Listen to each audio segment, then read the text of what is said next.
Click Reports from the main navigation bar and select Key Figures from the drop-down.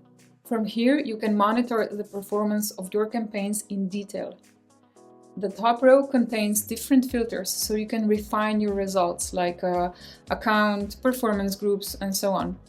The same categories are also shown below the chart in separate tabs. Over here, you can also toggle conversion delay on or off and adjust the date range.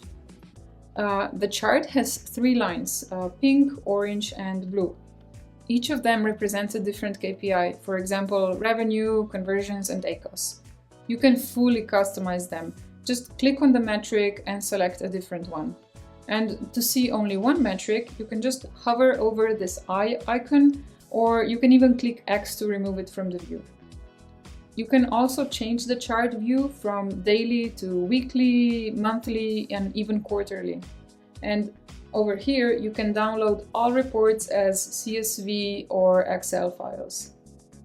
Under the Campaigns tab, you can see all information about each campaign: budget, status, whether it's being optimized or not, type, cost per day, and a bunch of other metrics.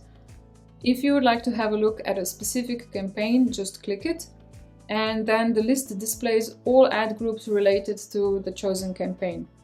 For example, you can select an ad group to see all its criteria, including all the keywords and their information in detail.